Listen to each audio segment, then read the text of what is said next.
Producer Eddie Kramer reveals why Jimi Hendrix played bass on All Along the Watchtower.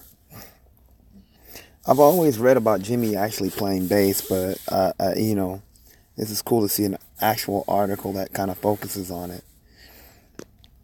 Especially me being a bass player that was inspired by Jimi Hendrix to pick up the guitar, period. Anyways, he was much of a perfectionist, Kramer says about the guitarist. During a recent appearance on Q1043, producer Eddie Kramer and filmmaker John McDermott talked about Jimi Hendrix's third and final studio album, 1968's Electric Ladyland.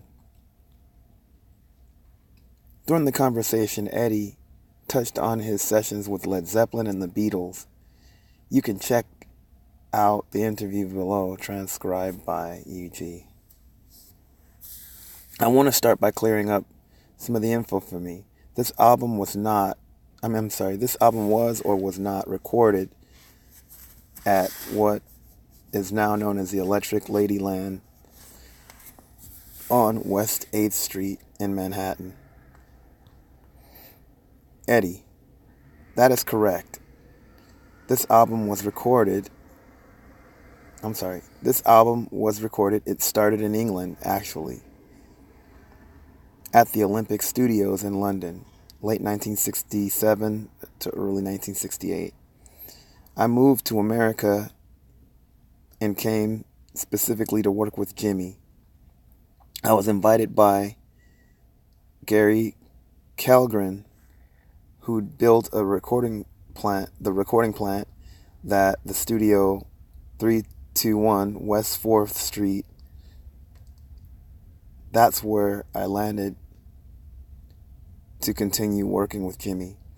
Gary has always been in the studio with Jimi for like a month or so. Then I arrived in April and we continued working.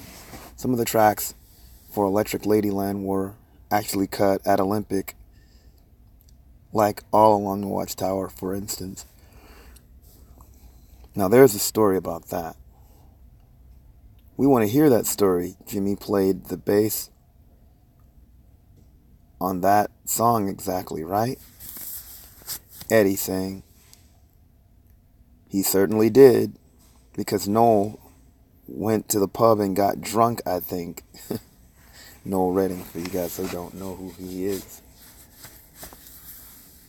That's shocking to hear. Getting back to Electric Ladyland, the studio itself, what is the background of the studio? I always heard or read that Electric Ladyland Studios was a part of a record deal for Jimi Hendrix with Warner Brothers Records. Jimi wanted to build a nightclub, basically, the old generation nightclub. He was jamming there for about 6 months and the club closed, and then it was for sale. Then Jimi and his manager bought it. To this day, it's active. It's an active studio. One night, I've gone to a Gary Clark Jr. listening party, and then the next month, like Mumford and Sons is in there mastering a record or something. It is still an existing studio. It's still one of the greatest studios in the world, and it's been going on for 50 years now. Lots of special guests on this album, like Traffic's Steve Winwood, Traffic's Dave Mason, Jefferson Airplane's Jack Cassidy, Stephen Stills, and Stephen Stills, I think, plays on it. How did these guests appear at those sessions?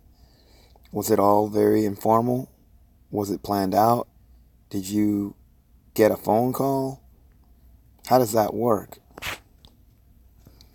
Eddie's saying, well, imagine that you're on 44th, 2 blocks away from a famous nightclub that Jimi used to go jamming called The Scene. Jimmy would be there from like 8 or 9 or 10. We'll be sitting in the studio. Everything's all set up and we're ready to go. Mics are checked, and he comes strolling in at midnight. Behind him, 20 people. Imagine him walking down 8th Avenue stopping traffic. That's a big scene. Comes in the studio dragging Steve Winwood, Jack Cassie, or whoever.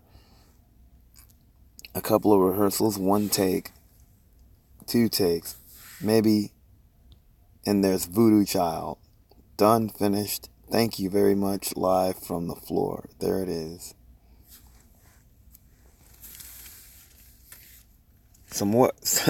So at what time would you get to the studio? Eddie saying, we're there at 7. We're sitting there until the next morning at 7. So Eddie, you were with them for this album. You had already worked with him a lot at this point, and knowing that he was breaking so many barriers musically, culturally, I'm just wondering, as an engineer, how do you tell Jimi Hendrix to take another song? How do you tell Jimmy, to take another take on a song? Hey, Jimmy, that was great, you know, why don't you play it again? And he says, Jimmy, would you mind taking that again? Yeah, no problem, man. That's what it was like. But he was notorious for taking like 20 takes. And he says, well, that was a part of the modus operandi for Jimmy. I mean, he could sometimes get a vocal in a few takes, but he was very much a perfectionist. Same thing with the guitar. Occasionally he'll get it in 1 or 2 takes, but most of the time, hey man, I gotta do it again. I know how that is. That's me too. So for the crazy guitar freakouts, they're like myself. When Jimmy got a guitar to play, it was a right-handed guitar. What did he do? Did he turn it over? Did he restring it? How did he do that?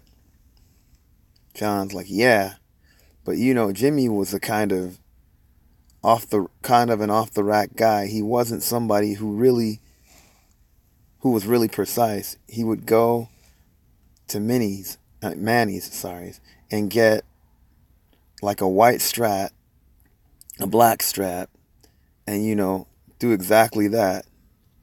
Just take a Strat, turn it over, restring it, and play. He wouldn't play it upside down like Otis Rush or Albert King. So he would restring it.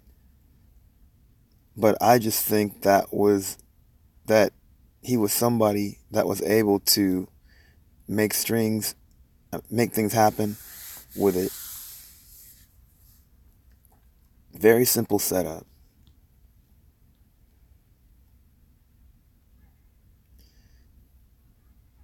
So hey, you guys, I think I'm going to let you guys check out the article. It's a long article.